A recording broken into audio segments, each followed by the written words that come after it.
Hello दोस्तों, स्वागत है फिर से आपका एक नई वीडियो में। तो आज की वीडियो में हम बात करने वाले हैं अकाउंट्स के बारे में। अकाउंट्स मतलब खाते के बारे में। तो शुरू करते हैं।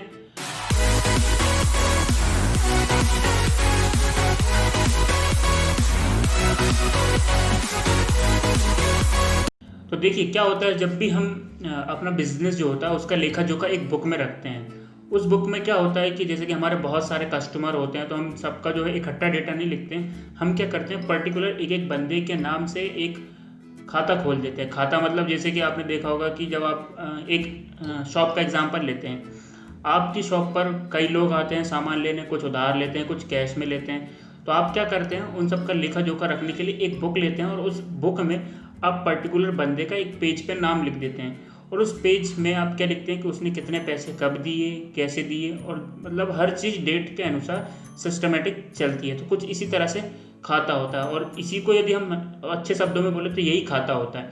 अपनी बुक में आप पर्टिकुलर किसी एक बंदे का भी नाम हो सकता है, किसी फर्म का भी नाम हो सकता है, किसी कंपनी का भी नाम हो सकता है, आप उसके ट्रांजैक्शंस लिखते हैं और वो डे बाय डे चलते जाते हैं। उसके खर्चे और उससे जो इनकम होती है वो सब उसी में लिखे होते हैं। उसी को हम बोलते हैं खाता। तो खाते का कुछ प्रारूप इस तरह से होता है कि देखिए, तो इसमें आप देख रहे होंगे दो साइड्स होती है। एक होती है डेबिट साइड, एक होती है क्रेडिट साइड। डेबिट साइड पर हम जितने भी खर्चे होते हैं एक तरह से हम वो लिखते हैं, और क्रेडिट साइड जो भी हमें वहाँ से इनकम होती है, जो भी पैसा हमारे पास आता है। तो यहाँ पे एक देखिए, एक ट्रेडर्स का मैंने खाता बनाया हुआ है, सीखते रहिए ट्रेडर्स का। तो उससे हमें जितना भी इनकम होता है वो हम एक साइड लिखेंगे, और जितना भी हम उसे पैसा दे रहे हैं या उधर कुछ भी दे रहे हैं वो डेबिट साइड में आएगा। तो ये एक खाते का प्रारूप है। अब बात करते हैं खाते के प्रकार। तो खाते जो है वो तीन तरह के होते हैं। एक होता है रियल अकाउंट्स, एक होता है नॉमिनल अकाउंट्स, और एक होता है पर्सनल अकाउंट। तो हम एक एक खाते को अच्छे से समझते हैं। सबसे पहला होता है रियल अकाउंट्स। वास्तविक खाते क्या होते हैं?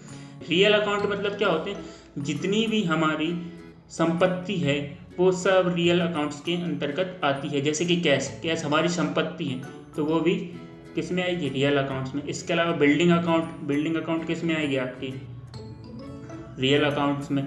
आपने कोई ज़मीन खरीदी है तो वो भी आपके रियल अकाउंट में आएगी। और करेंसी काउंटिंग मशीन, जैसे कि किसी बैंक वगैरह में कोई मशीन खरीदी है जिस पे पैसे वगैरह गिनते हैं, तो वो भी इसी अकाउंट्स में आती है। कुल मिला के इसमें जितने भी आपकी संपत्ति होती है वो सभी खाते इसी में आपके होते हैं। फिर होता है नॉमिनल या नाम मात्र के खाते। नाम मात्र के खाते वो खाते होते हैं जो सिर्फ नाम के लिए बनाए जाते हैं। या फिर एक तरह से ये मान लीजिए, इसमें जो हमारी इनकम होती है और जो हमारे खर्चे होते हैं वो सब हम इसमें इंटर करते हैं। जैसे कि परचेस, सेल्स हो गया, इसमें हम कुछ खरीदते बेचते हैं। सैलरी हो गई, हमने किसी को सैलरी दी तो वो हमारा खर्च हो गया। डिस्काउंट, जैसे कि हमें कहीं से डिस्काउंट मिला तो वो हमारी एक तरह से इनकम हुई है। डिस्काउंट दिया होता तो वो हमारा खर्च हो जाता, तो वो अलग अलग नाम से बनाने पड़ेंगे हमें। और इसके अलावा इंटरेस्ट होता है, तो इंटरेस्ट भी हमें कहीं से मिलता है या फिर हम कहीं दे रहे हैं तो वो भी हमें बताना पड़ेगा। और ये हमारे कहीं ना कहीं इनकम होती है और कहीं ना कहीं खर्चे होते हैं। फिर इसके बाद आते हैं पर्सनल अकाउंट्स, यानी कि व्यक्तिगत खाते। व्यक्तिगत खाते नाम से ही पता चल रहा है किसी एक व्यक्ति के खाते हो सकते हैं। तो क्या होता है कि हम फर्म, जो हमारी कंपनी होती है, उसको भी हम एक व्यक्ति की तरह लेके चलते हैं, तो वो उसका भी जो खाता है वो व्यक्तिगत खातों में ही आएगा। सबसे पहला होता है कैपिटल अकाउंट। कैपिटल अकाउंट मतलब जब हम उसमें पैसा लगाते हैं, तो जो पैसा हम लगाते हैं वो एक व्यक्ति के रूप में ही लगाते हैं, तो वो भी पर्सनल अकाउंट में आएगा। बैंक अकाउंट, तो बैंक अकाउंट भी एक तरह से व्यक्ति ही होती है, तो वो भी हमारा पर्सनल अकाउंट में आता है। ड्राइंग अकाउंट, जब हम पैसा निकालते हैं। राम अकाउंट, राम अकाउंट मतलब जैसे किसी कंपनी का नाम हो गया दूसरी कंपनी का, तो वो भी पर्सनल अकाउंट्स में आएंगे। और सीखते रहिए, एक फर्म का नाम है तो वो भी पर्सनल अकाउंट्स में आएंगे। तो आई होप आपको समझ में आ गया होगा। शॉर्ट में समझ लेते हैं। वास्तविक खाते मतलब जितनी भी हमारी सारी संपत्ति है वो सब वास्तविक खाते के अंतर्गत आएगी। नॉमिनल खाते मतलब जो नाम मात्र के खाते हैं, या फिर जो हमारी इनकम और एक्सपेंसेस, इन दोनों के खर्च, इन दोनों के जो भी खाते होते हैं वो नॉमिनल अकाउंट्स में आएंगे। और पर्सनल खाते मतलब किसी व्यक्ति, किसी कंपनी या किसी फर्म से जितने भी जुड़े हुए खाते होंगे वो सब इसमें आएंगे। अब बात कर लेते हैं इनको, जब हम इनकी एंट्री करते हैं, जब इनके हम खाते लिखते हैं तो उसके कुछ नियम होते हैं। तो हर एक अकाउंट्स के अकॉर्डिंग नियम अलग अलग चलते हैं। तो देखते हैं कौन कौन से। सबसे पहले रियल अकाउंट्स के नियम हम देख लेते हैं। तो रियल अकाउंट्स में क्या होता है, जो व्यापार में आए उसे डेबिट करते हैं और जो व्यापार से जाए उसे क्रेडिट करते हैं। तो रियल अकाउंट्स में मैंने बताया था कि जैसे कि संपत्ति होती है पूरी, तो हमारे व्यापार में कोई भी संपत्ति आएगी उसे हम डेबिट साइड में लिखेंगे, और यदि व्यापार से कोई संपत्ति जा रही है तो उसे हम क्रेडिट साइड से लिखेंगे। तो जैसे कि मान लीजिए मैंने एक बिल्डिंग खरीदी तो बिल्डिंग मतलब मेरे व्यापार में आई है, तो उसे मैं डेबिट साइड में लिखूंगा। और मेरे व्यापार से कुछ गया है, जी हाँ गया है, कैश गया है, मैंने अपने पैसे दिए, तो वो भी रियल अकाउंट में आता है। तो मतलब जो व्यापार से गया उसे हम क्रेडिट करते हैं।